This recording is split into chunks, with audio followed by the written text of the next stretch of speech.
you wanted the best, you've got the best podcast. The hottest podcast in the world. The Chris Voss Show, the preeminent podcast with guests so smart you may experience serious brain bleed. The CEOs, authors, thought leaders, visionaries, and motivators. Get ready. Strap yourself in. Keep your hands, arms, and legs inside the vehicle at all times, because you're about to go on a monster education roller coaster with your brain. Now, here's your host, Chris Voss. Hi, this is Voss here from thechrisvossshow.com. Ladies and gentlemen, there are ladies things that makes it official. Welcome to the big show. For 16 years and over 2,100 episodes, we bring you the Chris Voss Show. As always, the Chris Voss Show is the family that loves you, but doesn't judge you, at least not as harshly as the rest of your family. But we don't loan you money, damn it. Quit asking. Go to goodreads.com/Chris Voss, LinkedIn.com/Chris Voss, Chris Voss 1, the TikTok, and Chris Voss, Facebook.com. You can see all the wonderful things we're doing there on the social medias, as the kids call it. They don't call it that, Chris. Stop it. You're just an old boomer. Anyway, guys, we have an amazing young lady on the show. We're going to be talking to her about her stories, her insight, her journey, and her cathartic moments that she went through that you can learn from and realize you're not alone, and also inspire you. The book is entitled Alive and Angry, a survivor's story and perspective on solving domestic violence. Out October 24th, 2024, coming out, just barely came out. Jennifer Hotai joins us on the show today. We're going to be talking to her about her experience, her life, her journey, and how you can learn from it. She is a lifelong artist, tech enthusiast, creative leader, and domestic violence survivor. She has experienced and endured many challenges through her creative career and personal struggles. She worked on game and film projects as a concept artist while working dead-end jobs before creating an advertising company in 2015. She created a creative company called Plover Animation in 2022 while escaping a life-threatening, abusive relationship. She's now embarking on new opportunities, offering her leadership skills in tech and other industries. Welcome to the show, Jennifer. How are you? Doing great. Hey, y'all. Nice to meet everyone. I'm calling from Myrtle Beach, South Carolina. And this, by the way, my furry friend is Lily. She is my rescue pitty from the Humane Society and also my psychiatric service dog. People got to see the video on YouTube. On iTunes, they just hear the audio. But I can see it's Pitty, right? Oh, her name is Lily. And Lily, okay. Her breed is a pitty mix. Mm-hmm. Oh, Pitbull. Yeah, I can see her face just on the arm behind you, sleeping in the chair with you. Boy, I'm glad my dog doesn't learn to sleep in my chair, because I would my dog's pretty big, and I'm pretty big, so. Yeah, they're just snuggle bugs, and this is her heaven right now. Yeah, I mean, it's giving me these peaceful vibes, because it's, dogs have the look on their face. Jennifer, any .coms you want people to find out more about you on the interwebs? Yes, my company name is Plover Animation. You can find it at ploveranimation.com if you want to check out any of my work. But of course, for today's show, I'd love to talk about Alive and Angry. You can just check that out at amazon.com and search in the search box there, Alive and Angry, and then it'll pull up there, and you can find all the information about me and about the book, its purpose, most importantly. Otherwise, look me up on LinkedIn, and then you can find out any of my professional background through all that all that creative background, etc., that Chris has mentioned earlier, and see if there's any possible potential for synergies you might see. Then I can definitely talk about working with you. Give us a 30,000 overview of what's inside your book. Yes, Alive and Angry, to put it succinctly, it's a survivor's perspective on domestic violence and the solutions for solving it. It is also a guidebook or survival handbook, which is very hard to come by for anyone in this situation, as I discovered the hard way. There's none other that I am aware of like it, with the most up-to-date, latest information and case studies from around the world. Mm-hmm. You just put it out, so it's got the latest data in it. So give us a deeper dive. Tell us the story of what you experienced as a survivor. So I was in a very abusive relationship, every possible abuse, you name it, emotional, sexual, physical, especially. Mm-hmm. And it lasted for about 10 years. Wow. And I think like me and many other survivors that have been in relationships like that for so long is that we didn't know that we were being abused. And then until the last year or so of me being with them, it got exceedingly worse. And I'd gone through the cycle so many times, and eventually it broke down to the point where there was no happy moments. It was literally, he was literally torturing me. Wow. And I go into that in great detail and how he did that to me. To the point where my mind broke. I found an opportunity to escape one night 2 years ago in April 20th.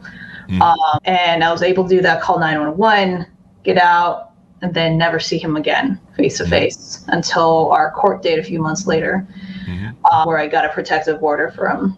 But if I had stayed in that situation a day or two any longer, I know for sure I would have been killed. Because the statistics was that kind of abuse, especially those who have been strangled by their intimate partners, over a 700% chance of me being murdered by my partner. So it's basically I was going to get killed by him, and I knew it, and my instincts kicked in, realizing that I was in immediate danger. I was going to get murdered by this guy, and there's no way to avoid it unless I get out and escape and run really, really, really far, really fast, and that's what I did. Yeah. I'm glad you got out and survived, and now you can share your story. You know, the great thing of a lot of stories in life is many people go through this cathartic thing, and sometimes we feel we're alone, we're isolated. It's only us that's it's happening to. And so by sharing our stories, good, bad, and ugly, we can help others learn that, number one, they're not alone. Number two, there's answers and a blueprint someone has for survival. And that's a great thing. So you mentioned that for the first 10 years, you didn't really think of it as abuse. What was the sort of psychology behind that people get into where they don't recognize abuse right away or in the midst of it? There's many stigmas attached with it, whether it's this is what you should expect from a relationship, or no prior knowledge of what an abusive relationship looks like until after you escape. A lot of that has to play a part of it. There's a huge amount of it is manipulation, because the abuser always manipulates their victims to thinking that, and isolates them, of course, too, that thinking that they cannot function in life without them, without being in control of every aspect of their lives, etc. And doing it so insidiously and so subtly over time that you don't realize that they have basically taking over everything. And then, it basically just diminishing your will and diminishing your willpower and your ability to think for yourself. And not realizing that, that they had taken over every function of your life in doing so. So there's the coercive part of it. And then, eventually it gets more and more physical. And then that's when your mind starts to realize, okay, this isn't healthy. This isn't normal. I'm confused. That's the biggest feeling that we feel, is that we're confused of what is this supposed to be like, and are they going to get better? And that's a lot of the harmful part of it, is that we keep hoping that they are going to get better. And that if we just love them more, if we act better, for their requirements, etc., that they're going to stop hurting you or get better and get the help that they promise. And it never does. It always, it's 100% guaranteed they're going to get worse, and it's just going to accelerate and get way worse. Yeah. What was your upbringing? What was your childhood? Was there influences in your childhood that sometimes trauma can happen to people in childhood? Sometimes we're shaped by how our parents are in their relationship. That sets a blueprint that's hard to sometimes overcome. And sometimes we choose bad partners because of our childhood influences. Did that happen to you as a child? No, I wouldn't say I had a traumatic childhood, but I had conservative parents, and they didn't exactly have the most openly verbal and very emotional, open discussion about your emotions type family. So it's difficult to get feedback or understanding or get any kind of idea of what a relationship or get, some tips, etc., of what it should be like to have a partner, etc. And, my parents come from that background, and it was a Christian upbringing. And I know that is a trope for many survivors, is a lot of them were Christian upbringing, brought up in a Christian household where basically the man has the final word, etc. And, and that, kind of stuck with me, even though I was like an independent, free, thinking person. I was still stuck in that training, in that mindset. And then, looking back, I realized, okay, that's not really healthy. That's not a relationship that I should have been in or open to. Yeah. And, some people, and I found this with religion, sometimes in religious organizations, especially women, they're kind of thought to be, go be barefoot and pregnant. I'm not saying all religions do that, but I've been involved. I've seen a lot that do. And so a lot of them don't get developed because they kind of live in this isolated religious world that isn't in the real world per se. And sometimes you're taught that everyone is good and, people do nice things and they're empathetic, which is a nice way to want to think. Sometimes you overlook how violent and ugly the world really is and human behavior can be. And sometimes those can lead to bad choices where, I live in Utah. And so a lot of people grow up here in the religion that's here. And a lot of times, especially with women, you find that they weren't taught how to really analyze people and judge human nature. And they were taught to be, just agreeable for the most part, I suppose. But also they just weren't given the tools. And because Utah is kind of isolated, a lot of church sort of things are isolated. They don't get exposure to a lot of experience that you would have in learning, this person has some bad behaviors, this person has some bad behaviors.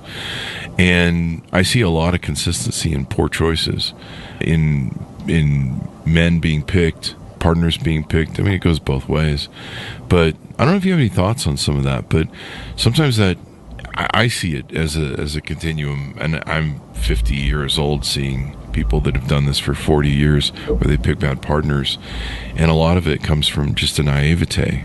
But what do you think about what I just said? Is I correct, or is there an influence there? Is there something people need to recognize? Yeah, and I think this is referring to cultural stigmas and cultural cycles. And I do mention this in one of the chapters or sections of the book, Dismantling Stigmas. Oh. And a lot, especially in Christian communities, conservative Christian communities, and especially in Latter-day Saints, LDS, I noticed or did research about that, where the women were trained to be subservient. Mm-hmm. And then this carried on through generation to generation, where that was normalized. And it also was our culture too. A lot of women have been taught, and through, basically all around the world, women told to just smile, nod, and say yes, and be very agreeable. And then that's how you should act in society and in your family, et cetera. No matter what's been done to you, however harmful it is, because that's your role. Yeah. And you're nothing else better than that. Mm-hmm. And then unfortunately that goes back eons. And I actually cover one point of how long or how do we get to this point. Mm-hmm. And it is very ancient history. It's over 3,400 years of systemic abuse that was perpetrated through laws enacted by male lawmakers in the past. And it goes all the way back to ancient civilization, where they specifically had laws where men were allowed to beat or kill their wives. Sometimes their children too, because they were considered their property. Mm-hmm. And this carried on. Similar rules, were enacted, different levels of severity, where the man was allowed to raise his hand against his wife. The various cultures, and even in U.S. history, that was allowed up to the beginning of the 20th century. Until the 1920s, it was the suffragettes era, was the women's rights. That's when eventually that got overturned and that was put out. And unfortunately, with the new changes in laws, and why it matters now was the book, and why these problems really matter now is because of the overturning of Roe versus Wade on that. And that's how, and I know that kind of is a stretch from what we originally mentioned about religion, etc., but a lot of religion did play a part in the laws and the way families were set up and the way generation over generations had viewed of how women should act, etc. Mm-hmm. So when I'm thinking of somebody who might be in an experience and they're trying to think, am I, maybe they're questioning, am I in a domestic violence situation? Am I in a domestic situation where I'm being abused, or et cetera, et cetera? What was your awakening point? I think you mentioned up until the last year and a half, about a year and a half at the end, you kind of awoke and went, I'm being abused or whatever. What was your moment where you realized that, this had gone too far? Basically, when I was being sleep deprived, that was probably the worst form of torture. And that is recognized by the UN as a form of torture, by the way. Yeah. That caused so much pain and sickness in me that my mind just totally just going overboard, hypervigilance, fight or flight. It just started putting things into gear in my brain. I think that was necessary to generate the right chemicals in my mind to start seeing things differently. So talk to us about what that's a little about. Can you flesh that story out just a little bit? So what was going on? What was happening? And, I'm just thinking of other people that might be experiencing the same, that are listening, and they're wondering, is the same thing happening to me? Right. There's a lot of lists in there, and I did include it in the book of identifying what abuse looks like. Oh. And I included in the second section, defining abuse. And then at the very end, resources section, the most important part is identifying, how do you know if you're in an abusive relationship? And then the characteristics of what an abuser does on there. And then that includes basically what I've been through on there is everything from the mental manipulation, the diminishing, basically yelling, screaming, controlling everything that you're doing in the household, hitting, strangling you. They can do things, spiritually too. I'm not a super religious person, but that also is included spiritual coercion in there too. There's always the psychological impact, and sleep deprivation, one form of torture that's being done, basically, downplaying any of your requests and, being very condescending towards you is a big red flag right there. Ignoring any of your needs, etc. There's a long list of, things that you should identify, early on of what makes you feel uncomfortable, and then you should refer back to that list.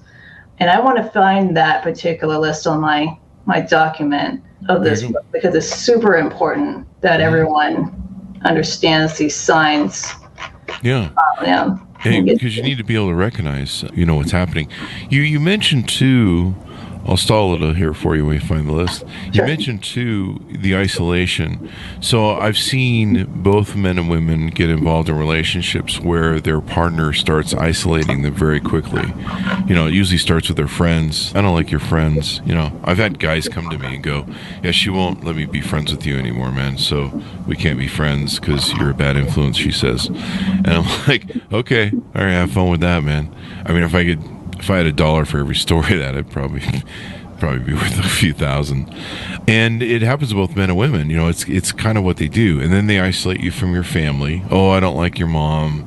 Oh, I don't like your uncle, whatever. And I don't want you to talk to those people anymore. I recently had a very rich, successful friend of mine. It wasn't recent. This was several years ago, actually. This is all played out. But, he had a woman who isolated him. He spent less time with me and his family. She even wanted him to abandon his children and all this stuff. And he isolated himself. And so he wouldn't return my calls. He wouldn't return my texts for 2 to 3 years. In the meantime, she cleaned him out for almost $1 million. Oh my God. And, all the abusive sort of mental games. I don't think there was any, there was physical abuse. And, but yeah, the isolation, I think, is one tip off maybe, when they start trying to isolate you to where you're the only one, or they're the only one that they're in full control of your life and listening to. It is actually a key tactic, and I tied narcissistic abusers in this book because that's my hypothesis, is that narcissists are the main types of people that abuse their victims, and that's tied in the same exact behaviors of an abuser, etc. But isolation is a method where they can make sure that the only opinions are from themselves to you, and so that you don't get any protection, you don't have any strength or power to fight back. etc. And then that way it increases the reliance to the abuser to do and run anything else in their lives, etc., because they're the only ones that they should be ever talking to or giving any sort of affection to, etc. And I did find the list. Yeah, it is included in the list actually that I put down here. Yeah. You want me to read through here? Yeah, please do. So the top 11 signs, most common signs here: extreme jealousy, 2, controlling behavior, 3, quick involvement, which is basically love bombing you and moving the relationship super fast. 4, Can we touch on that one? Let me hit on a few of these as we go through, if you don't mind. We'll flesh them out because it's gonna be hard for me to go back through them all. Yeah. But for on that one, the love bombing thing, this is something I run a lot of dating groups and do a lot of dating consulting and advice, and this is one thing we see with both men and women is the love bombing initially. Talk to us a little bit about what that is, because I think that's a real popular thing these days. Oh yeah, it's one of the biggest red flags in relationships that a lot of psychologists will warn you about. Anyone with narcissistic disorder or behaviors would do to a victim is basically start off strong, the first dating or first, starting any kind of relationship with you, showering you with gifts. Giving you tons of jewelry, flowers, taking you out on expensive dates, etc. Those are examples of love bombing, and that can go on and on. And giving you so much attention, time, and such big praises towards you, and it's like we're destined to be together. Those kind of kind of fairy tale kind of type of words, right there. It's like I never knew anyone like you before in my life. Kind of words, kind of cringe type words you would say, but it's very commonly used. And so you're the one, on your first date. That is a big red flag right there. Yeah. That's the real problem with the one mentality, the soulmate mentality that we get taught by Disney, is that there's like that one person, and yeah, sex bombing is included in the love bombing too as well. People need to be aware of that early on. I mean, I've seen people they'll have sex on the first date, and I think one experience that I had back when I was way younger was a young woman I went out with, had sex with her on the first date, or she offered it up, and really it started to feel, the next 2 weeks just became like I felt like I was in a trap that was slowly closing around me, because every day she had to see me, take me out to her family to show me off. It was really interesting, lots of love bombing, and you could feel the narcissistic sort of grip there, as it were. And man, after 2 weeks, it was hard to get away from her. I had to go no contact and almost fake my death. She was like, that's the best way to get out, no contact. Yeah. I mean, and this was after 2 weeks. You'd think that we'd been married for 5 years the way the reaction was. But, it's kind of like they think they've got a bug in the hand and it gets away, and then they're really upset about it. And that's part of the control thing, I guess. If you please share with us the other ones on the list. Oh, yes. And by the way, to all the listeners, if any woman in your life is saying, head over heels over someone in the first date or first week, tell them to run far away and fast as possible. But the other things are unrealistic expectations, saying, if you love me, then I'm all you need. And then that leads into isolation, of course, where you cut you off from your friends and family. Blaming others, they're not going to take responsibility, of course, for any of their actions. Hypersensitivity, don't you dare try to have a debate with them or argument, because that'll blow up. Cruelty to animals or children. I know this is harsh to hear, but this is something that they are known to do, their brutality. Verbal abuse, mood swings, and then a past history of battery is something that is not easy to catch, but is something that I highly suggest everyone do a background check. I would agree with you. I've had ex-girlfriends that got involved with guys who'd been to prison for rape and other things, abuse, battery, assault, and usually women, so they had some sort of issue in their childhood, probably a mother abandonment. And so whenever a woman tries to leave them, they get really angry and emotional. But yeah, that's a big one. Yeah, double check your. It's amazing to me how many people I've talked to. I started dating this guy, and he said he went to jail, and I'm like, you didn't ask what the fuck you went. He kind of told me, and I'm like, you probably should have, done a background check or asked harder questions, because, now you found out he was in there for something awful, and you're his next victim. And I've seen a lot of that. I've had ex-girlfriends do the restraining order thing and help deal with their legal issues on it. It's fortunate. And the sad thing is that, this is one of the problems in the society or the system setup, is that not a lot of calls to domestic violence or intimate partner violence is another term for it, around the world has resulted in arrests. Actually, only 39% of calls have resulted in arrest, and only a very small percentage of people do actually call. Only 34% of people actually call for police dispatch to come by, because they're deeply afraid, among so many other reasons. But the whole point is that very few of them result in an arrest, so therefore very few actually ends up on their records. And even then, on top of that, if you get a good attorney, they can, basically lessen the charges, severities of it, because there's different levels of severity for domestic violence on there. So you have to be very careful if you do a background check on somebody you want to get involved with, of course, not, immediately want to jump head over heels over somebody, but you want to take your time to look at the background and see what they were charged with, specifically if it comes down to something related to that, or hire a private detective who doesn't charge too much to actually look into the databases for those specific charges. The other thing is you really have to think about your choice and how you choose people. I mean, that really comes down to it, and so much of it is shaped from childhood, which makes a difference. Did we go through all 11 points then? Yes, we did. And you mentioned something about how people maybe won't call for help. Did you ever, in your story, of course, in your book, of course, did you ever reach that point, and when did you reach that point? Basically, after I escaped, I called the police, of course, to the first point of someone to help for. Then I called my sister and my brother. But I was really, it was easier for me to talk to my sister at that time. And she was able to kind of, help me cope with that, and then told me to get an airplane ticket. On that phone call, which I include in the story, at the same exact time, I got a phone call from the police department here in Myrtle Beach, letting me know that my abuser got out of jail. Oh, wow.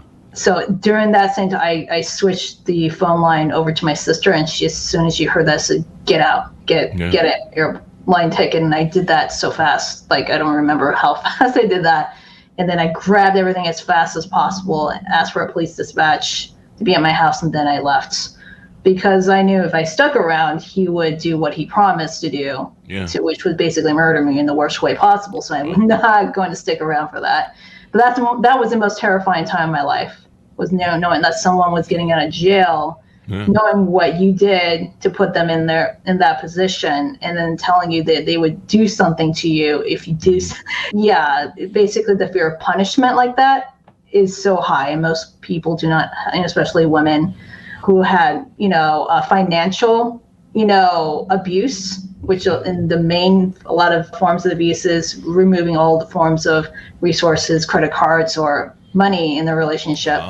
They would have no way of escaping. So they isolate you that way as well. So unfortunately, a lot of married women, especially women with children, they would be trapped and unable to escape, and therefore they cannot call for help.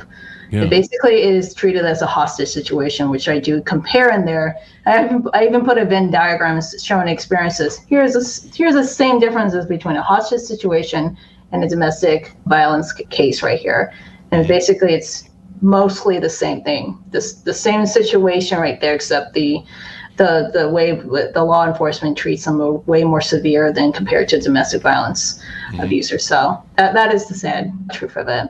I also want to mention that there's another section in the book that includes popular cases of DV from around the world too. And these are very recent stories from this year to back in the 90s with the Nicole Brown Simpson case, and how that shaped our society being able to handle DV cases. So it explains all the process and how that was handled through police and the stigmas that they went through, whether from being afraid to call, the way that their religion or culture treated them, et cetera, and what the society, if once they heard about it, if there was an outrage, and what changes in their laws has affected from each of these cases.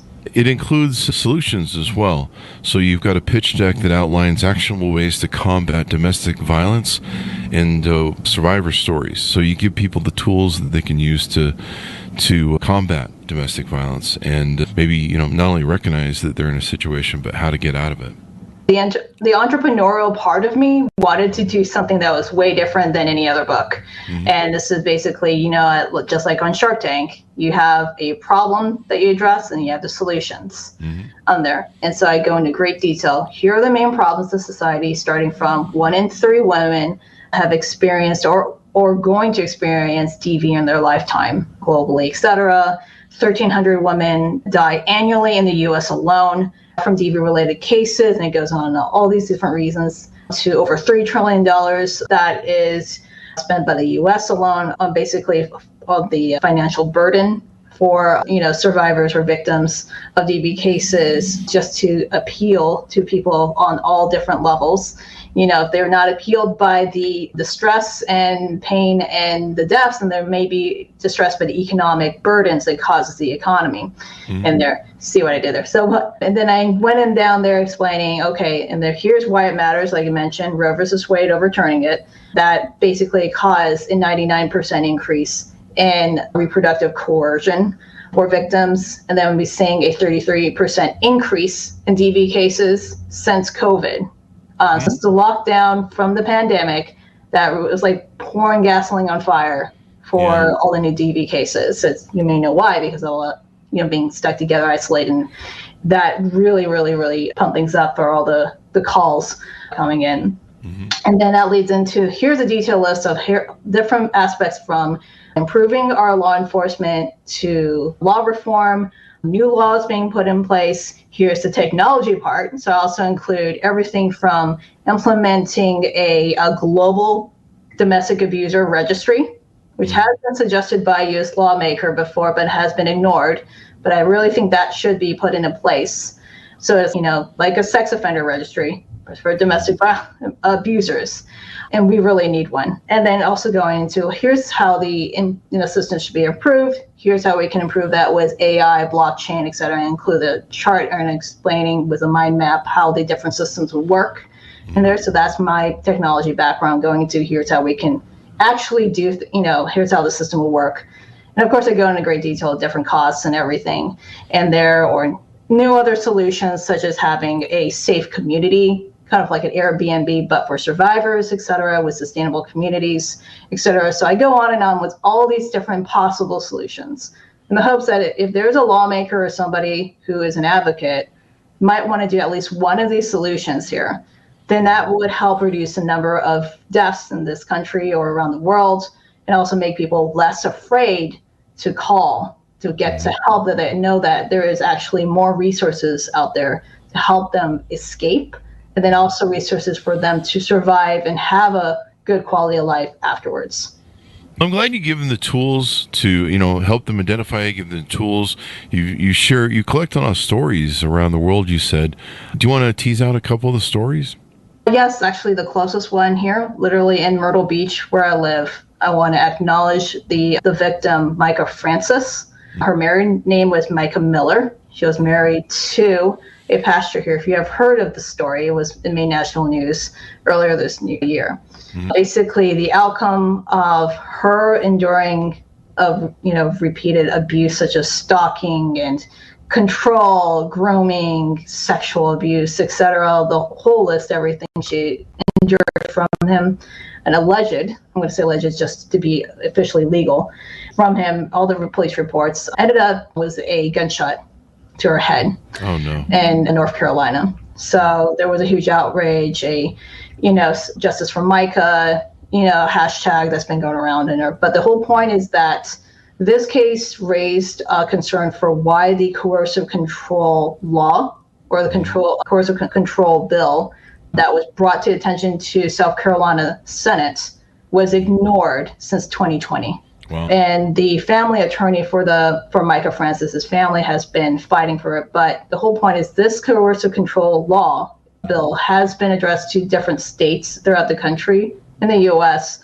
And there's like about over a dozen states who still do not have this bill, miraculously. And they address these behaviors of abusers besides seeing an obvious bruise mark on a victim.